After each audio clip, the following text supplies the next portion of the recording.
I see this exhaustion every single day. Brilliant, dedicated families who put an enormous amount of effort into working with their dogs. Their dogs become incredibly anxious, waiting for the next piece of food, offering trick after trick, and when it doesn't work, they escalate. They bark, they spin, or they start desperately beating the leash because their brain literally does not know how to stop. Remember that behaviors reinforce themselves. So what are the 3 exercises to build your dog's emotional gym? How can I help my dog improve his emotional skills? 3 exercises to do so. Everything we've talked about today, and all of it points to the exact same conclusion. And you can start building that emotional capacity today. Hello, I am Cristina Jimenez. I'm a professional dog trainer and recognized by the Swiss Veterinary Service. And for the last 11 years, I've been specialized in behavioral and emotional health for dogs. And I've been helping families and dogs all over the world. And remember to like and subscribe. Somewhere between the 3rd trainer and the 4th approach, and the moment you stop mentioning the walks to your friends because explaining it had become exhausting, a thought formed. Quietly, almost like a confession you didn't dare to say out loud. Maybe it's too late for my dog. Maybe I missed the window. Maybe I did something that made this permanent. If you are carrying that thought today, tired, frustrated, lost, defeated by your dog's impulsivity, I need you to breathe for a second. You are not trapped and your dog is not broken. You have simply been working on the visible symptom with the real cause stay completely untouched. And that is exactly what we are going to change today by making the hardest part of canine behavior and emotional health very simple. I know this thought personally because I had it myself. 12 years ago, my Japanese Akita, Yuki, had his leg broken by a traditional trainer recommended by the vet. With a single violent leash tag, he tried to force Yuki into absolute compliance. That traumatic moment taught me something I never forgot. Education can never be built on fear or mechanical control. It must be built on safety, on understanding, okay? True education should not create submissive robots. Its real objective is to build emotional autonomy. Autonomy. And years later, Kiwi arrived. My Kelpie, my Australian Kelpie, who is deeply sensitive and capable of feeling multiple intense emotions all at once. Today, she's my certified service dog, but living together in the busy center of Geneva was a massive challenge at the beginning. Her over-arousal and impulsivity pulled me completely out of my comfort zone. What Kiwi helped me understand is the foundation of everything I will teach you today. Loving a dog a lot and loving a dog well are not the same thing. Loving them well means looking past generic traditional recipes. It means understanding the unique individual in front of you, protecting his behavioral health, and giving him the tools to safely navigate the world so he can truly shine as the best version of himself. And if you're ready to stop managing explosion and start healing the root, you're exactly where you need to be. Let's look at what is actually happening inside your dog's brain. Why is my dog's reactivity getting worse? Your dog's reactivity is getting worse because his nervous system is accumulating layers of residual stress that are never properly clear. When a dog keeps overreacting to everyday things that is not disobedience, it's a psychological overload, a brain that has lost its capacity to recover between one stressful moment and the next. To understand why, let's look at what science actually says about the canine brain under pressure. In 2018, neuroscience Georgie Burns and his team in Emory University published a study in the journal Scientific Reports. They placed awake adult dogs inside an fMRI machine to measure neuronal learning in real time. What they found reshaped how we understand this clinically. It took adult dogs only 22 trials, 22 repetitions of the right kind of experience to physically reorganize brain activity in the caudate nucleus and the amygdala. And that's the beauty of adult neuroplasticity. Your dog's nervous system is not a fixed, rigid machine. It's a living system, constantly adapting to whatever it's experiencing. If your dog is getting worse, it's because his brain has been adapting for 22 trials or more to the wrong conditions, to survival mode instead of safety. Here's how I explain this to every family I work with. Imagine your boss drives you completely crazy at work, then your car breaks down on the way home, and when you finally open your front door, you realize your kitchen is, your fridge is empty and you are starving. If someone walks in right at the second and asks you a simple, innocent question, you might explode like a tiger. not because that person did anything wrong, but because your system was already carrying 3 layers of accumulated stress. And there was absolutely no neurological room left. That's exactly what happens to your dog. Every single day he faces a barking neighbor, a garbage truck, a tense list, a delivery van, or a person who scares him. If that stress never leaves his body, the glass fills up. And once it overflows, the next reaction comes faster, harder, and with far less warning than the ones before. This is the mechanism behind almost everything we will cover today. Why treats stop working, why your dog seems fine one day and impossible the next, and why regression happens even when you were doing everything right. Once you understand the glass, everything else makes sense. If understanding the real science behind your dog's emotional world is something you want every week, not just today, I send a private free letter every Sunday called The Inner Dog. And it's completely free, and you can scan the QR code on the screen now or find the link in the description. Why does my dog ignore commands when excited? When your dog is highly excited or stressed and completely ignores your commands, he's not being stubborn or dominant. His brain has physically lost access to his cognitive function.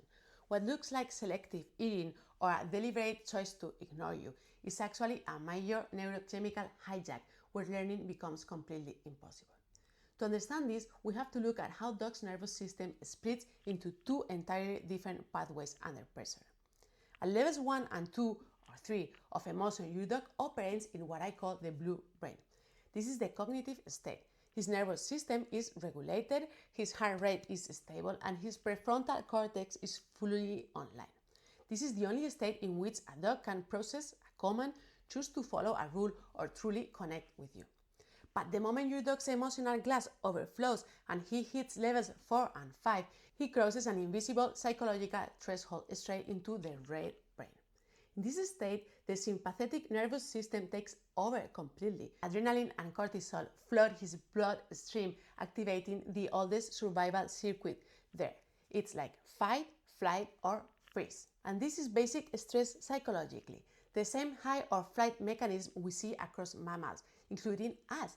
When the body believes it is fighting for survival, it automatically deprioritizes anything that is not immediately necessary to stay alive. Digestion slows down, resources shift toward the muscle to be ready to run or to fight. And this is why when you hold a high-value treat or a piece of chicken in front of your dog's mouth, desperately barking at a dog who is his arch enemy, the reward simply does not land. He's not refusing to ignore you, but his body in that moment physically is deprioritizing food because it's focused on survival. Expecting a dog to execute a mechanical sit or stay while his brain is trapped in that chemical storm is like trying to teach someone algebra while they are running from a burning building. They cannot think because their entire biological is focused on surviving the fire.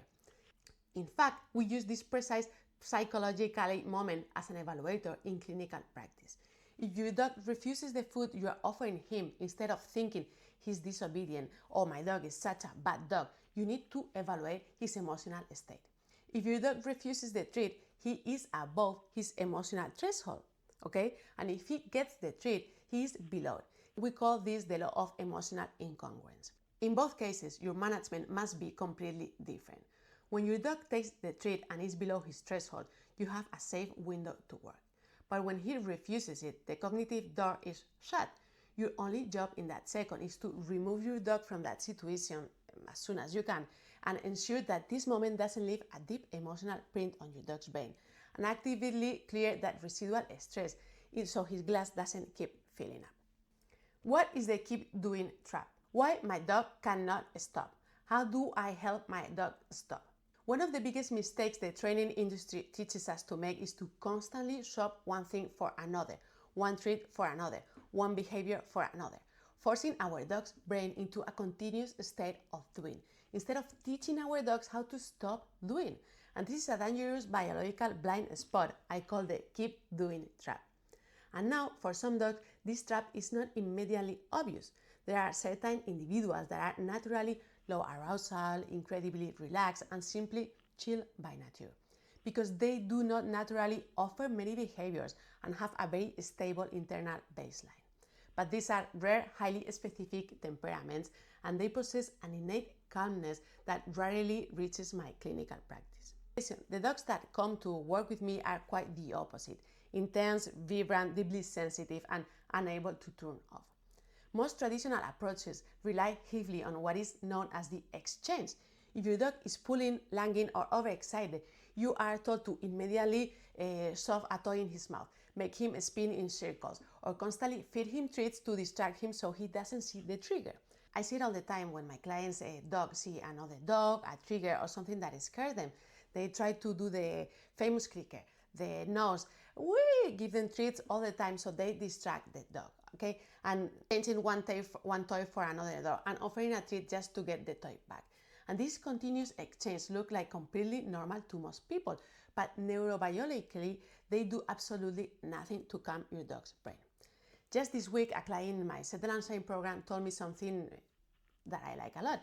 Christina, I have done so many training courses before, but in all of them, my dog was always forced to continuously do something. For the first time, I finally feel like we are building confidence from the inside out. He doesn't need to be hyper attentive every single second. When you force your dog's brain to stay in a continuous loop of physical or mental movement, you keep his sympathetic nervous system fully switched on. But you might get temporary silence, but underneath that mask, the adrenaline is still pumping. The stress glass is still overflowing, and the internal friction keeps growing. We cannot constantly demand a dog's brain to execute tasks without ever teaching it the actual skill of how to stop. I see this exhaustion of this trap every single day. Brilliant, dedicated families who put an enormous amount of effort into working with their dogs, but fail to see real progress until they make this crucial internal shift. Their dog become incredibly anxious, waiting for the next piece of food, offering trick after trick, and when it doesn't work, they escalate. They bark, they spin, or they start desperately beating the leash because their brain literally does not know how to stop. They become completely dependent on a ball or a stick or a constant command just to survive a walk. They are not emotionally regulated, they are chemically fixated. True emotional health is not built by managing behavior through constant distraction. It is built by giving your dog the internal capacity he needs to genuinely cope with his emotions. Let's look at how your dog's emotional circuit actually functions. And this is something I really love. When your dog faces a trigger, context, or situation, the first emotion that he feels is completely involuntary. Your dog does not choose what to feel when he sees his archenemy. He does not choose fear and he does not choose overexcitement. Neither do we. Once the involuntary emotion hits, what happens next changes everything. If your dog has the internal skills to cope with that arousal, he will process it and display a calm, motivated cognitive response. This will be the behavior that you're looking for. And this allows the emotional circuit to deactivate and close properly. So your dog sees the trigger, okay? Your dog sees the trigger, context, or situation. He feels an involuntary emotion, and if he has the skills that he needs, he will give you a cognitive response and he will be able to close the circuit. But if your dog sees this context, stimulus, or situation, feels that involuntary emotion, and do not have the skills that he needs, okay, because he lacks those inner skills, he cannot access to his cognition. He cannot think, so his brain falls straight into survival mode, producing that behavior, reactive behavior that you do not want, okay? So this will be like this, and this failed resolution triggers a closing emotion of high activation like frustration. And the circuit stays wide open. It becomes a toxic, self-reinforcing loop. And here is the critical part. Every single time your dog displays a behavior, that behavior reinforces itself. The next time he encounters the trigger, the reaction will fire faster, earlier, and with much more intensity. And this is why you must start helping your dog right now. Our dogs' lives are simply too short to spend them trapped in a loop. We do not want dogs to be permanent, stressed out, students dependent on constant stream, or treats that provide zero internal stability. How a dog's brain actually breaks this loop depends on how an emotion is built, not just felt. And this is the piece of clinical work so foundational that I am dedicating an entire separate video to on this channel very soon. But before we can look at the tools that repair this circuit, we have to understand what happens every single time your dog is unable to connect with his cognition and fails to close that loop. It leaves a deep, invisible scar in his nervous system. an emotional print. And in the next few minutes, I am going to show you exactly what this print is and why it makes your dog's next reaction exponentially worse than the last one. What is an emotional print and why does it make my dog's next reaction worse? Every time your dog is pushed past his emotional threshold into a state of high activation or panic, this experience does not simply vanish once he is calmed down. It leaves what we call an emotional print, a physical, microscopic scar in his brain circuit that actively alters how your dog will perceive that exact same situation the next time it occurs. To understand how these prints are formed, we have to look at how chronic stress rewires in the canine nervous system. In 2023, a team of researchers led by Dr. Jean-Fen, it's hard to say, you're going to have it right in here, okay? Jean-Fen Su at University in Belgium published a study in the journal PLOS ONE. They used advanced brain imaging to map the neuronal pathways of anxious and reactive dogs. What they found was fascinating. Dogs suffering from emotional overload showed a massive, measurable hyperconnectivity between specific structures deep within their brain, specifically the amygdala, which processes fear and threats, the hippocampus, which stores emotional memories, and the thalamus, which acts as the main gateway for sensory information. This hyperconnectivity means that the anxiety circuit in your dog's brain becomes a superhighway. When an emotional print is created, the amygdala and the hippocampus lock together. The next time your dog sees a trigger, his sensory data does not even make it to his cognitive brain. It shoots straight through the hyperconnected anxiety highway, triggering a reaction that is faster, harder, and with far less warning than the last ones. This is exactly why your dog's reactivity feels like an escalating staircase. Your dog is not practicing the bad behavior. His brain is physically adapting to what is perceived as a chronic threat of survival. And let me make a brief parenthesis here. Now that we are mentioning anxiety and fear and so many different emotions, not every time there is anxiety, there is impulsivity, but every single time there is impulsivity, there is anxiety. And not every time there is impulsivity is there reactivity, but every single time there is reactivity, there is impulsivity. So, if your dog shows reactivity, you absolutely need to address the underlying anxiety, but evaluate first. We always evaluate. In my practice, we do not guess. We work with clinical criteria without wasting your dog's time or yours. But do not worry about this right now because I will dedicate other videos to explain this clearly so you do not feel overwhelmed. And returning to the emotional print, this is why so many families tell me exactly the same thing. He used to be completely fine with that, and now he completely loses it. It is not random. It is not regression in the way people imagine it. It is the accumulation of unresolved emotional prints and residual stress, each one slightly deepening the exact same neuronal groove. This happens, for example, when the door rings bells, when someone walks by the fence, and when the gardener comes or when the postman leaves delivery. I am going to dedicate an entire video on this channel to exactly what happens in your dog's brain the moment the doorbell rings and what to do to help him solve it, because it is one of the most common issues families face. But for now, I want you to see what this looks like in real life. In an actual family with an actual dog, where this exact mechanism ended in a trip to the emergency room. How Pepe stopped his impulsive behavior. I want to show you what this looks like in real life, not in theory. Pepe was a 2-year-old golden retriever, the kind of dog everyone assumes is naturally easy. He was lovely, sociably, full of energy.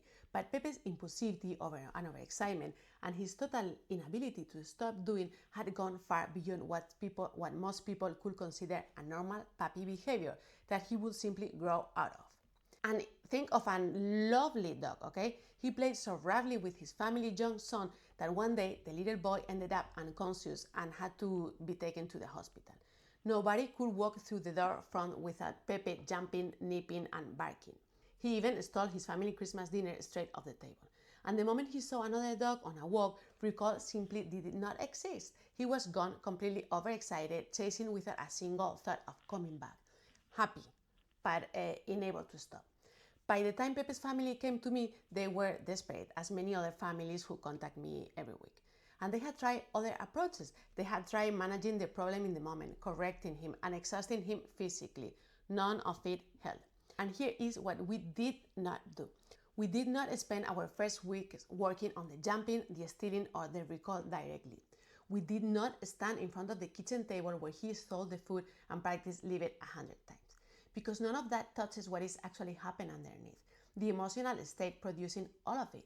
What we did instead was building his emotional gym, completely outside those problematic moments. We strengthened his internal capacities to stop, his ability to regulate himself, to listen, and his tolerance to frustration, all in calm, structured conditions where his brain could actually process and learn. We worked on the 90% that nobody had touched instead of fighting the 10% that everyone could see. And soon, very soon, something shifted. Not because Pepe suddenly became a good dog, because he already was a good dog, beautiful, lovely dog. Pepe was and is a great, lovely dog. Because his nervous system finally had the internal skills it had been missing the entire time. And his family had the tools to understand him as a unique individual. So today Pepe greets guests calmly, he plays gently with his little brother, and he comes back when recalled, even with another dog right in front of his face. His family didn't get a different dog, they got the same Super Pepe, finally able to access the calm, connected version of himself that had been buried under all that and processed impulsivity. Today, he shines at the best version of himself. And that is what loving well someone truly means. That is the objective of education, helping our dogs have autonomy. This is exactly what I mean when I say the work happens outside the problematic situation, but the results show up inside. Why does my dog listen at home but ignore me outside? Is my dog having selective hearing? How do I solve my dog's selective hearing? Look, sometimes our dogs, just like our children or even ourselves, simply do not want to do something. But if you are asking your dog something that is lawful, while respecting him, and it is not harmful to his physical or emotional health, your dog has to do it. For example, if my dog is about to cross a train track and I tell her no, to wait, or to come back, even if she is extremely interested in the nose, the scent on the other side, she has to wait or come. And she knows it, and she will do it, keeping in mind that dogs are not robots. However, selective hearing is something most of my clients deeply identify with. Oh, he knows the recall, but he only comes when he feels like it. First of all, and we will discuss this in much greater detail in another video on this channel, dogs think in images. Within that image, much like a photograph, the brain captures everything in the environment, processing both the foreground and the backgrounds. And behaviors, teaching the behaviors, must go through a three-stage process before they can be considered fully learned behaviors. Only after evaluating the behavior through a proper problem solving, you can begin to fade out the external reinforcement for the treat. In my practice, we do not do intermittent reinforcement.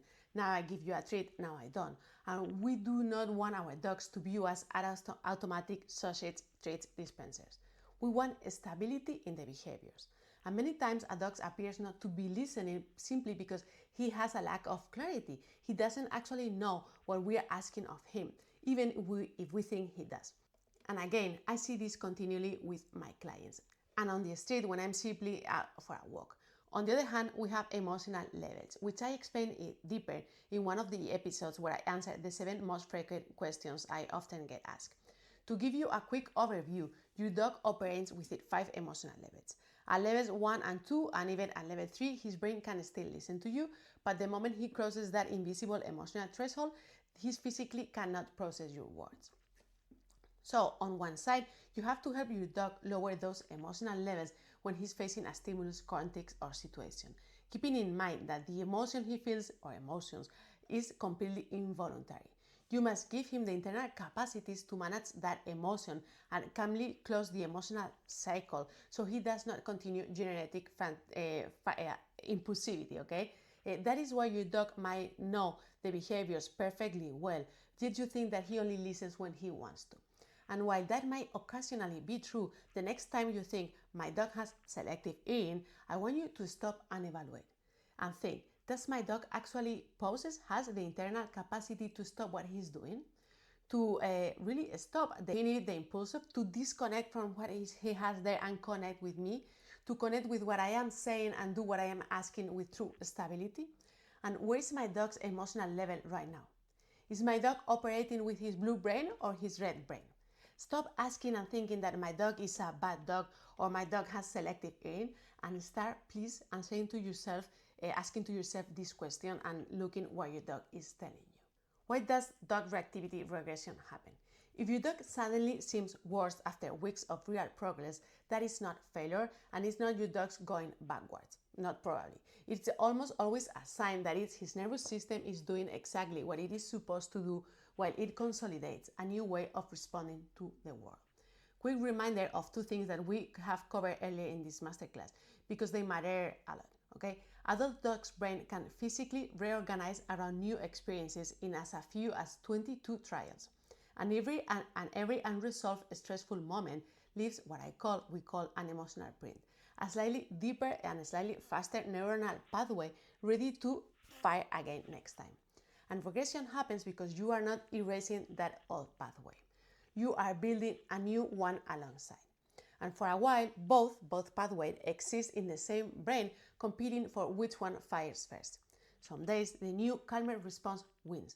And other days, especially when your dog is tired, his glasses overflow, and he hasn't slept well, he had a lot of stress, or he is dealing with something else entirely, a vet visit, a change at home, the old pathway, the one with years of repetition behind it, takes over again. And that is not your dog losing the progress you build. That is two systems competing for control while the new one is still gaining strength. And we want the new brain pathway to be more protagonic and send the old one to the back of your dog's brain. But it will be not completely erased. Although we can help our dog almost forget it is there and no need to go rescue it. I want to tell you about Vago. His family could not open their front door without him bolting. He would run straight into the neighbor's house, and once he even ate the neighbor's dog's food. Okay, he would beat the family members, and he could not be left home alone. He beat the family members when they tried to remove something from his mouth or correct him. Okay, off-leash walks were completely out of question, and we work slowly on everything we've talked about today. Building his internal capacity to stop, lowering his residual stress, repairing what years of unresolved emotional prints had built in his brain, helping him also manage that anxiety. And there were setbacks along the way. Days that were a little bit harder and that Vago had, which is normal, okay? Some more issues to concentrate and focus at the beginning, especially while you're building this strength and your dog has to start learning to focus. You have to be patient at the beginning, okay? And then some days, and some days were completely easier and he was much more focused until you build that. And one day his family opened the front door and they were nervous as always, opening just a little bit in case he ran away. But Vago looked outside and stayed inside. And that moment might sound small to some watching from outside, but for that family and for many families, it means something enormous that had shifted internally. His nervous system had finally learned something that he didn't know before. He had learned to stop. He had learned to cope with his emotions, to understand his family. His family understood him, okay?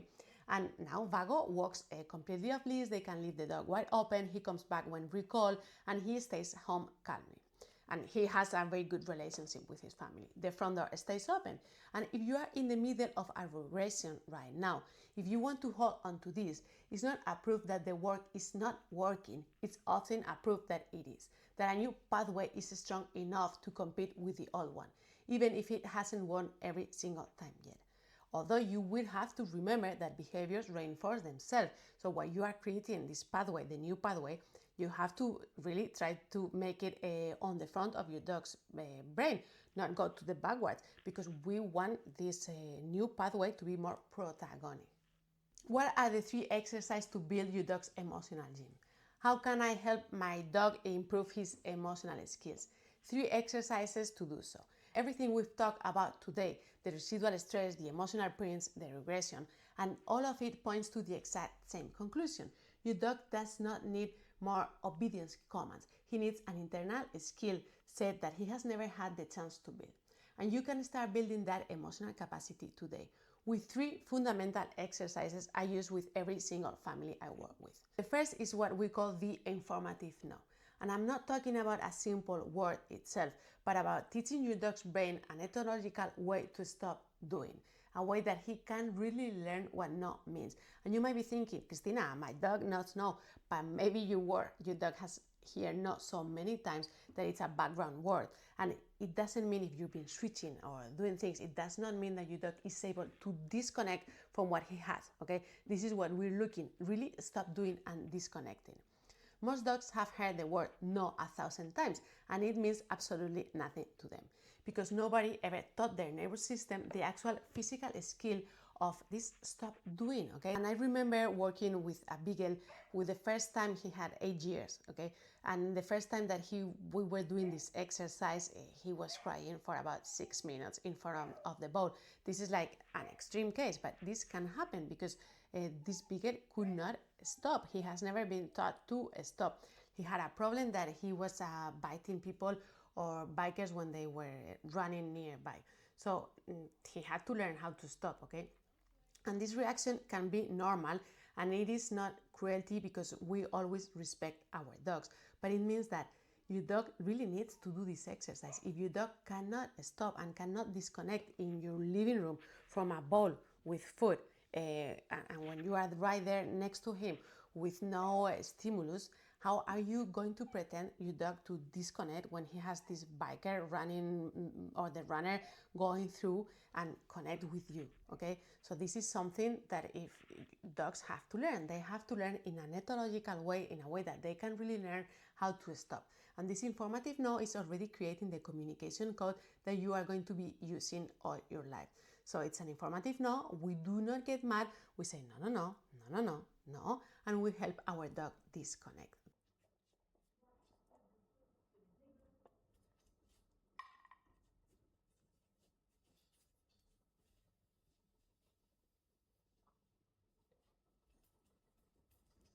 No, no, no, chica. No, no, no. No, chica. No, no, no, no.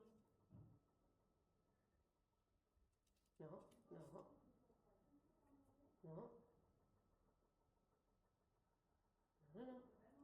Muy bien. Muy bien, good girl. Good girl, baby. Very good girl.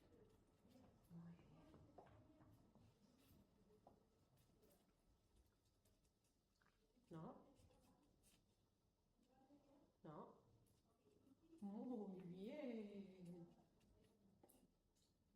Okay. And as you can see with the informative no, we have the bowl on the floor, we have our dog on the leash, specifically if you can a 3-meter leash, and you have to make sure that the floor is not slippery because if not your dog is going to slip, okay?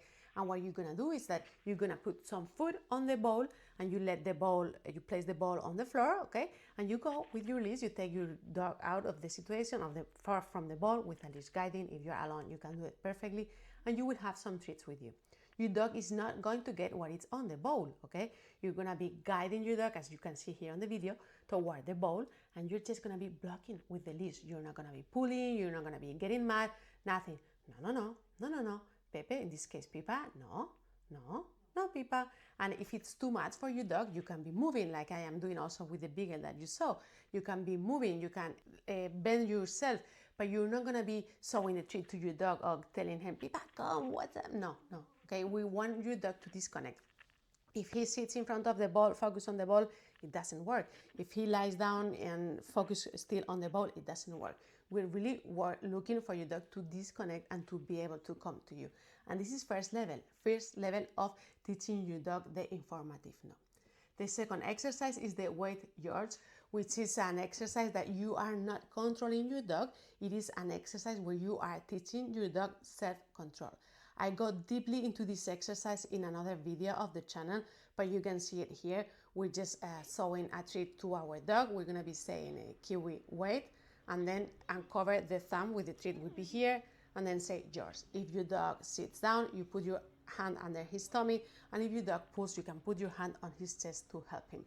And he just be coming here, and he's gonna be trying to steal the food.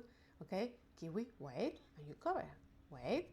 And at the beginning is going to be, we want your dog to be standing, okay? Because this is level 1, so that's why you are helping him. If he sits, stand up with your hand under his belly, and if he pulls, with your hand on his chest, okay? Because we want him to stay still. But at the beginning, for some dogs, it's gonna be difficult, and we don't want your dog to be looking at you because you're controlling him. No, the idea here is that your dog looks at the treat, and if he disconnects, you move the treat so he looks, but do not move the hand like this, okay? Do like here on the video, and the idea is wait yours, and you have to build it gradually. Ideally, your dog will be waiting until 2 minutes, but you have to go step by step. The objective of this first level is to maintain a static position, and this is a very powerful tool, and you are also here working the communication code that you will be using. And these capacities that you are teaching your dog here in a fun way will transfer to his daily life. The third exercise that I consider non-negotiable in my practice is the therapeutic nosework. I'm specialized also in therapeutical uses of nosework, and nosework, we use it a lot to help dogs. It's a super powerful tool, and this is the exercise that does the heavy lifting to physically clear residual stress. It can be as simple as scattering some of your dog's kibbles, his breakfast, his dinner on the floor, and just remember that ideally it has to be a long research. 10-15 minutes is an exercise that you can do daily, or you can do 3 times per week. It's not just fun, the fact, and not only fun, full of benefits, the fun of searching, of finding, but the fact of searching is fun for your dog, and it's full of emotional and behavioral benefits for your dog.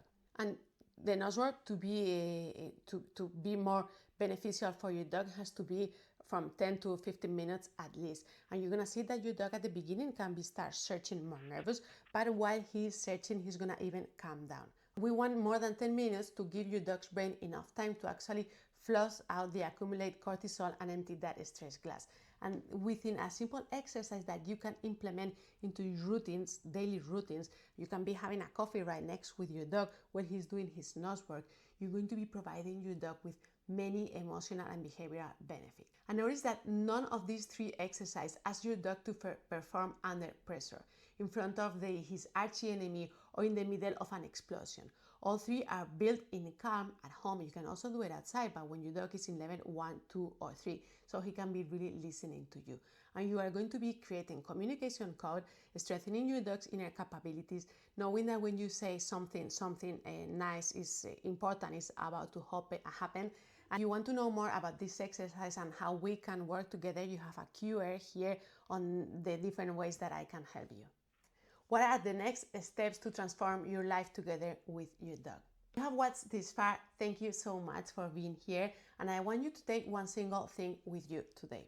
Loving a dog a lot and loving a dog well are not the same thing, and you already love your dog a lot, I am sure, because you're watching me here, but loving well means understanding what is actually happening inside your dog's nervous system underneath the behavior you see every day, what is happening with your dog emotions, and how he can cope with them as a unique individual.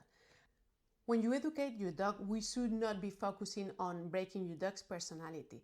What we do is soften the edges so our dogs can genuinely want to be calm and connect with you, and finally has the biological chance to come through. If you want us to work together in a complete structured path, this is exactly what I built inside Settle and Shine. You can scan the QR code right here on your screen, or use the link below to see how I can guide you step by step. I love having you here, and stick around this channel because I will keep sharing real science and practical information to help your dog and you. Please don't wait to enjoy your life together. Our dogs' lives pass by way too fast, and thank you for being here. See you next week.